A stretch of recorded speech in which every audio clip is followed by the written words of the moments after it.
Good afternoon, everybody. Good to see all of you. With President Trump as commander-in-chief, the world is a much safer place. After decades in which past presidents coddled and enabled the world's leading state sponsor of terrorism, President Trump finally ended the immediate threat of a nuclear Iranian regime. Following President Trump's command, the most powerful military in the history of the world executed massive precision strikes on 3 of the Iranian regime's key nuclear facilities. The objective of Operation Midnight Hammer was to destroy the regime's nuclear enrichment capacity and stop the grave nuclear threat posed to the United States, Israel, and the rest of the free world. The mission, which will go down in the history books, was an overwhelming success.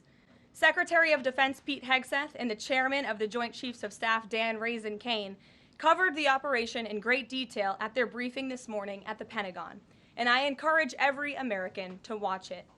As President Trump has said repeatedly, the United States of America has the greatest, fiercest, and bravest armed forces ever to stride the face of this earth, and we couldn't be more grateful and proud of our nation's warriors.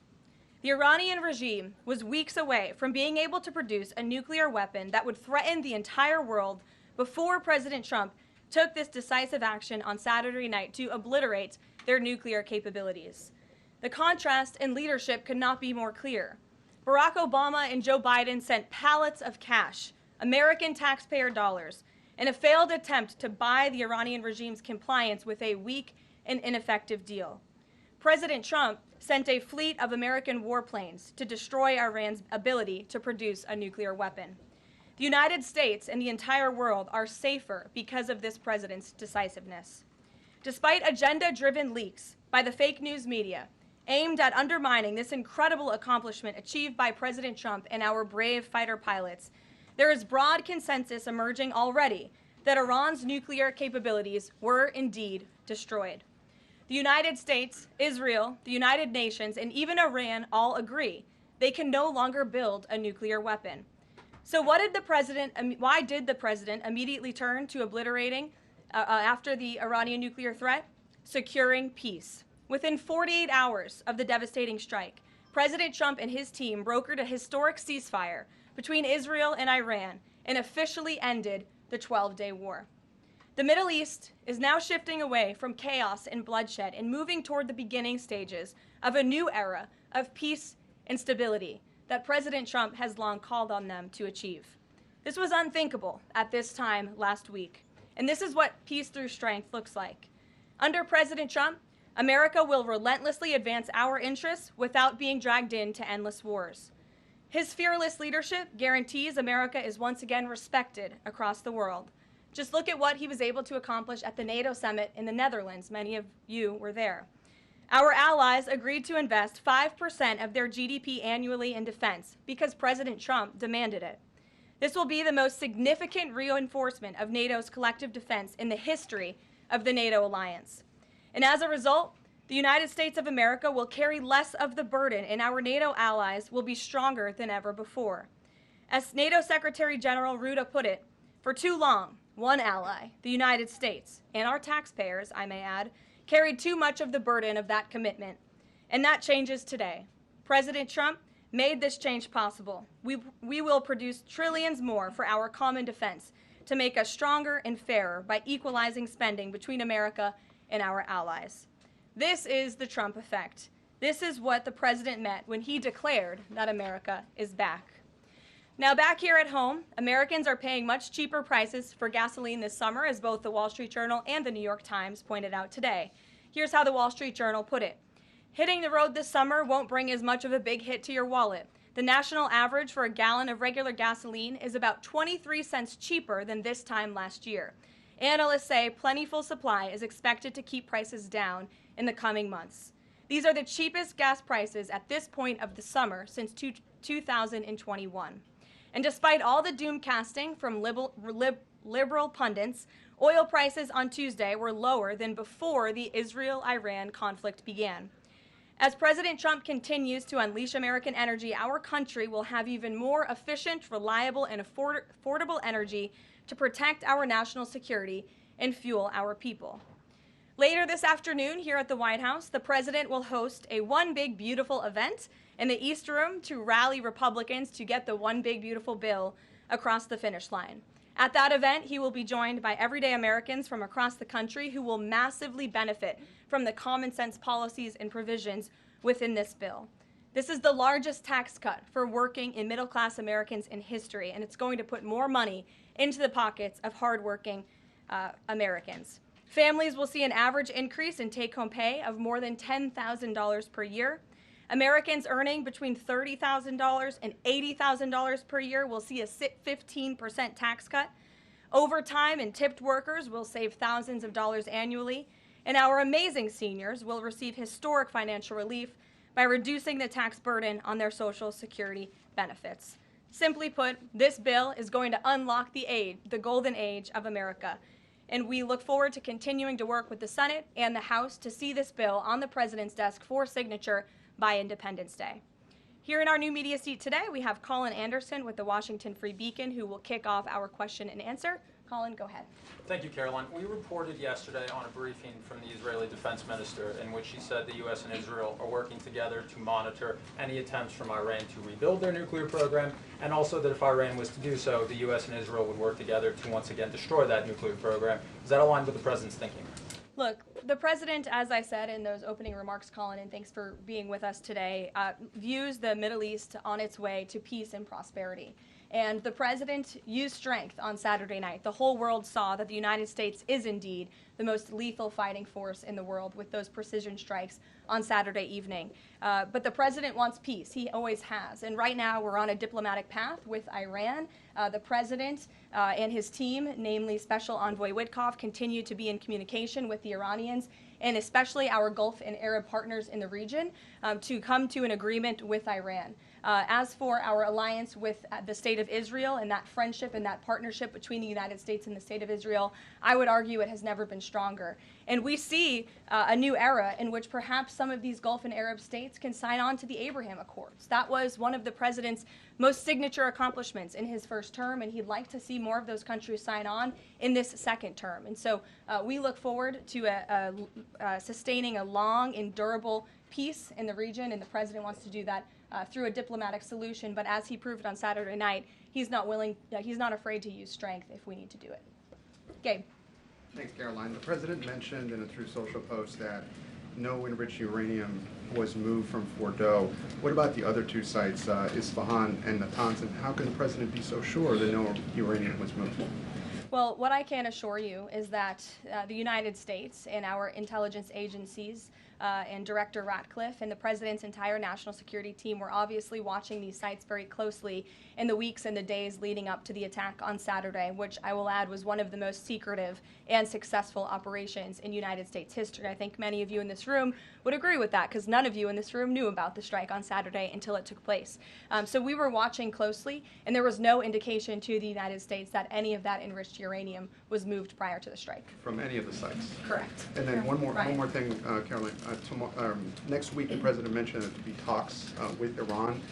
Didn't mention any details, and Iran has not confirmed them. Can you share any details about any potential talks next week? We don't have anything scheduled as of now, but I spoke to our Special Envoy Witkoff at length this morning, and I can assure all of you we continue to be in close communication with the Iranians and through our intermediaries as well, namely the Qataris, who have been an incredible ally and partner throughout this entire effort. And as I said, this administration is always focused on diplomacy and peace, and we want to ensure we can get to a place where Iran agrees to a non-enrichment civil nuclear program. And there are many other requests that the United States has. Those details continue to really, they're just starting. Of course, the operation was just on Saturday night, but we are in touch. And if there is a meeting, we will let you know, as we always do. Brian. Thank you, Karoline. There's two. One on trade. On the July deadline that's coming up for the trade deals, is that deadline still hard and fast for the president, or is he now considering even coming to trade deals after that deadline, and where is he on that going forward? I think the president has been asked this quite a few times by many of you in the media. I've heard him answer it at press conferences and at gaggles. He just spoke about it on Air Force One. The deadline is not critical. The president can simply provide these countries with a deal if they refuse to make us one by the deadline, and that means the president can pick a reciprocal tariff rate that he believes is advantageous for the United States and for the American worker, and he will continue to do that. But as for the deals, our United States Trade Ambassador, Jameson Greer, I speak to him frequently. He's working very hard, and he has had very good and productive discussions with many of our key trading partners. And on the One Big Beautiful Bill, there's conversations on the Hill right now about the Medicaid cuts.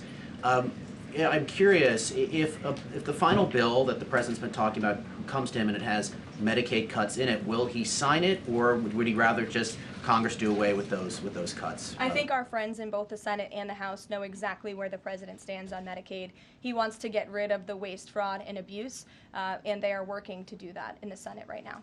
Jennifer. Follow up on that, on the Big Beautiful Bill, is there enough time for Congress to work through the issues it needs to work through? I'm saying, does the president need to move back his deadline a little bit? We expect that bill to be on the president's desk for signature by July 4th. I know that there was a ruling by the Senate parliamentarian this morning. Look, this is part of the process. This is part of the inner workings of the United States Senate, but the president is adamant about seeing this bill on his desk here at the White House by Independence Day. And then on Israel, is there a date set for the Prime Minister to visit the White House yet? Is he coming in a couple weeks? There isn't a date, but the Prime Minister has expressed interest in coming to the White House to meet with the president and come to Washington. The president is obviously very open to that, but we don't have a date. When we do, we'll let you all know. Kate. The president suggested he was open to sending more Patriot air defense missiles to Ukraine. Is that going to happen, and were there any other assurances that he made directly to Zelensky when they met? I'll let the president speak on that. That was a private conversation between he and President Zelensky, but the meeting was a good meeting, and it was a meeting towards progress, and the president, as he said, repeatedly wants to see this war come to an end, but I'll let him speak on that specific point. And Witkoff yesterday suggested that there would be more countries signing on to the Abraham Accords. What's the timeline on that, and which countries specifically is the administration looking to have sign on? Well, the president is certainly hopeful that more countries in the region will sign on to the Abraham Accords. Again, we want to see a long, withstanding, endurable peace in the Middle East, and that's the way to do it. And when the president met with the new president of Syria, that was one of the requests that he made for Syria to sign on to the Abraham Accords. I don't have a timeline for you, but this administration wants to see that happen, and our partners in the region should know that. Rachel. Thanks so much. Just to follow back up on the meeting that the president mentioned about wanting to have this meeting with the Iranians next week. Clearly there's a willingness here from the administration to want to meet with Iranian officials. What is the holdup here in trying to schedule it? Are you experiencing any resistance from the Iranians? No, have some patience. We just had this strike on Saturday night. The president secured a ceasefire. A lot has happened in the last week. He was just in the Netherlands. Now he's back home to have a big event this afternoon on the One Big Beautiful Bill and get our domestic priorities across the finish line. So we'll get there, and like I said, we're in constant communication. And just one more, the goal of the meeting. The president mentioned yesterday that it may not be necessary to have an agreement with the Iranians. What is the purpose, what would be the goal of this meeting? Again, to continue moving forward towards a long-standing peace in the Middle East. Jordan. Yes, Caroline, thank you. So the president had some harsh words for both Israel and Iran on Tuesday as he was departing from the NATO summit after they both violated the ceasefire. He said, what's your response to Americans who are worried the peace isn't going to last and think that Israel is trying to plunge us into another endless war on their behalf? I think the fact that the president was able to successfully negotiate a ceasefire when nobody thought that was possible, it was a surprise to everyone in this room, it was a surprise to the world, but the president got it done because he wants to see peace in this world. He does not want the United States to be dragged into these conflicts. Again, he's not afraid to use strength if he has to, but the president has already proven he can put America first and deliver on peace at the same time. They're not mutually exclusive goals. And then one more. After Carrie Lake, she testified in the House Foreign Affairs Committee on the waste, fraud, and abuse and the rot, really, in Voice of America and USAGF. The president called for Congress to kill it. What does that look like, and is the president willing to sign an executive order? Well, I believe that would that action would have to be legislative through Congress, and the president directed Congress to get that done in his Truth Social post yesterday. If there is any executive action that can be taken to cut some of the waste, fraud, and abuse or do away with the program entirely, I'm sure our great Deputy Chief of Staff, Stephen Miller, is already looking into it, and if it can be done, it will be done here at the White House, but Congress should act as well. To the back, go ahead. Yes. Okay, Caroline, thank you. The administration has To said the back, that- and then Carrie, I'll come to you. Yeah, the administration said that the DIA report was low confidence intel. Can you share what other assessments are currently underway to get to the bottom of just how effective these strikes were? Yes, well, I can assure you what the CIA director said, that when we look at the entirety of the intelligence that we have to this date, it concludes that these strikes on the Iranian nuclear facilities were absolutely successful. It was a total obliteration, as the president said, and not only does our own intelligence say that, but also the Iranian foreign minister has said that. We saw Israel conclude the same thing based on their own intelligence. We also had the United Nations say that as well. So I think the only other time the United Nations, Israel, Iran, and the United States has agreed on something is that the sky is blue, but they all agree that Iran's nuclear facilities were completely demolished. And I would just like to reemphasize, you mentioned this was a low confidence preliminary intelligence assessment, and the entirety of that assessment was not leaked to the media. Only tidbits of that assessment were leaked to CNN. And we have seen this playbook run before, where you have people in the intelligence community, or perhaps on Capitol Hill, we don't know, but I believe the FBI is investigating to find out who that leaker was, because it's illegal, and they should be held accountable for that, leaked bits and pieces of an intel assessment to push a false narrative. And it's to the same reporter, I will add, Natasha Bertrand of CNN, who has done this in the past. In 2020, it was Natasha Bertrand who had 51 intelligence analysts falsely lie to her, but she still put it on paper for some reason, that the Hunter Biden laptop story was Russian disinformation. We all know that's not true, right? We can all agree on that now. That was a lie from the intelligence community. Also in 2020, this same reporter, Natasha Bertrand, wrote that a top intel agency ruled out the man-made lab leak theory of the coronavirus origins. Again, the president was right about that. This reporter wrote a lie from the intelligence community to seek a narrative she wanted to prove, and guess what? We now know that's the truth. Also, in 2024, Bertrand pushed the suckers and losers hoax. She also pushed the fine people hoax, which was taking the president's words purposely out of context. And then last October, and I believe this is notable, Natasha Bertrand published an article in Politico from the intelligence agency. She said that John Ratcliffe was speaking without any evidence when he said Iran was attempting to undermine President Trump's presidential campaign. And then we, of course, found out that was absolutely true. In fact, the Biden administration declassed an intel report which said they had high confidence that Iran had done exactly what Ratcliffe alleged. They did run an influence campaign to hurt President Trump's candidacy. In fact, we know the Iranians tried to take President Trump's life. And so this is a reporter who has been unfortunately used by people who dislike Donald Trump in this government to push fake and false narratives. She should be ashamed of herself. And that's not what reporting is. Journalism is trying to find the facts and the truth. And this week we saw this same reporter being used to push a fake narrative to try to undermine the President of the United States, and more importantly, the brave fighter pilots who conducted one of the most successful operations in United States history. And I think the American people fully know that this operation was a complete and total success. Elizabeth. Thank you, Caroline. The Miami Herald recently published a story saying the Trump administration was targeting migrant foster children. The Trump administration has denounced this as false. Could you clarify the Trump administration's position on protecting migrant children, particularly the 300,000 lost under the Biden administration? Yes, I saw that Miami Herald article yesterday, and I was aghast at the headline. It's egregious to accuse this administration of trying to target foster children. That is not at all what is happening at the Department of Homeland Security. And I learned that the Department of Homeland Security actually tried to work in good faith with this reporter to get this story right, to explain that this administration is trying to protect foster children. We are trying to keep children out of harm's way, even if that means their parents are not law-abiding citizens. We want to protect children, unlike the previous administration, which allowed children to be trafficked and raped, and in some cases killed because of the open border policies. Unfortunately, the Miami Herald just completely degraded themselves with this report, despite having a full list of facts from the Department of Homeland Security. It's another example of fake news. And the May border numbers speak for themselves. Not a single illegal alien was allowed into this country because of this administration's border policies in the month of May. That means not a single child was allowed into this country, possibly with human smugglers or human traffickers. And we know that was happening at the rate of thousands and thousands of children every single month in the previous administration for 4 years. And you didn't see any reporting of that from the Miami Herald, but now they're trying to accuse this administration.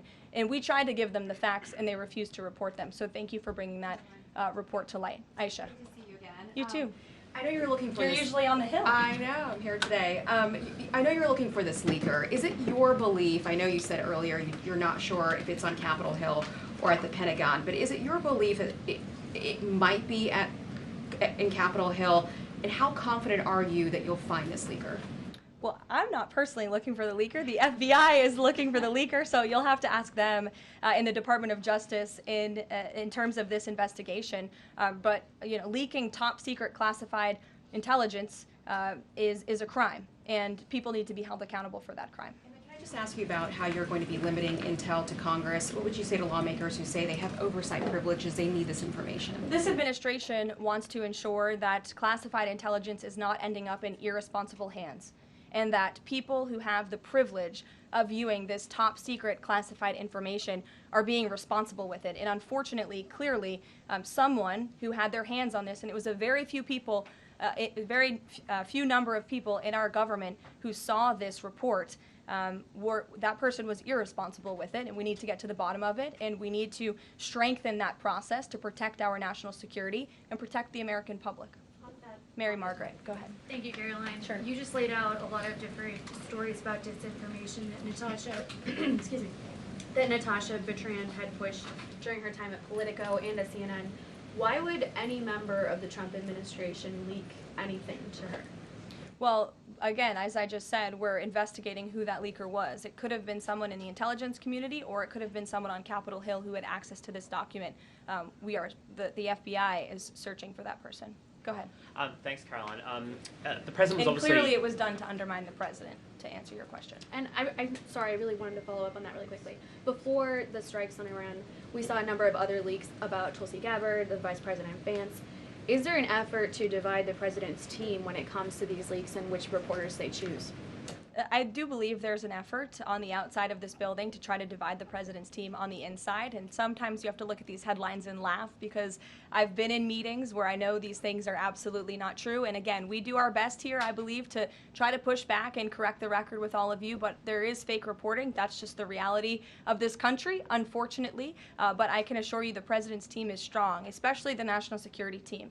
Everyone is very proud of the president, of our commander-in-chief, and of our military for the successful operation that took place on Saturday night. Thanks, Caroline. The President was obviously very pleased with getting his NATO allies to increase defence spending. He's made the same demands of Asia-Pacific allies of the United States, including Australia, where I'm from. How does the NATO result impact negotiations with Asia-Pacific allies? Does it, for say, strengthen the President's resolve to say, well, our NATO allies have done it, now you need to do it too?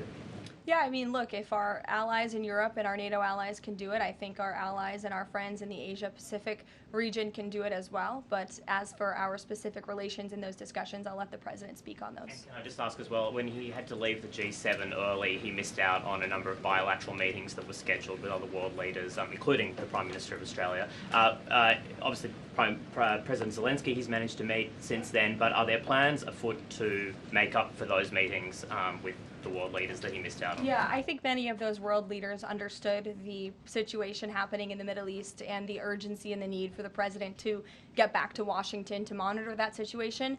And obviously that was the right call, considering the success of not only the operation on Saturday night, but also the ceasefire that the president has since brokered on behalf of not just our country, but the entire world, frankly. But he has made up a couple of those meetings, and he has had direct phone calls with some of those leaders he was supposed to meet with as well. Not all. Ed. Oh yeah, thanks, Caroline. So to clarify on trade, so what happens to the countries other than China on July 9th? That's a decision for the president to make, and I will let him make it. Okay, and secondly, so now that oil is just about upper $60s a barrel, when's the administration going to start refilling the Strategic Petroleum Reserve? That's, again, a decision for the president to make and our Secretary of Energy. There's no imminent plans to do that, from what I understand.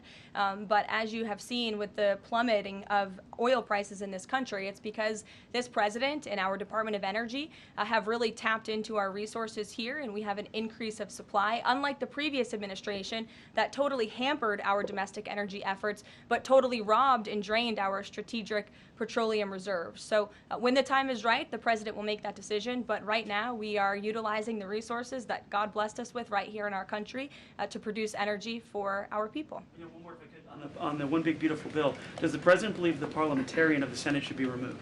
I haven't spoken to him about that, and I'll let him speak on it. However, again, he knows this is part of the process and the inner workings of the Senate, and he wants to see this bill done, and he remains very much engaged in these conversations and in this process with lawmakers in both the Senate and the House side, and the whole White House does as well.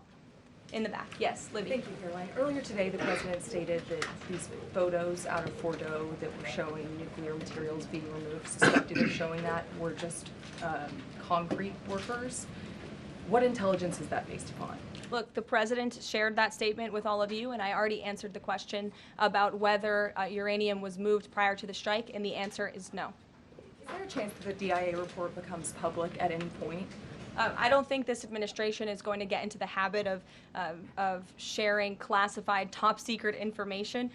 Those classifications exist for a reason, and I wish everyone who had the privilege of looking at these documents would respect that. Daniel? Thank you, Caroline. You've been emphatic that the president's expectations for the One Big Beautiful Bill to hit that July 4th deadline.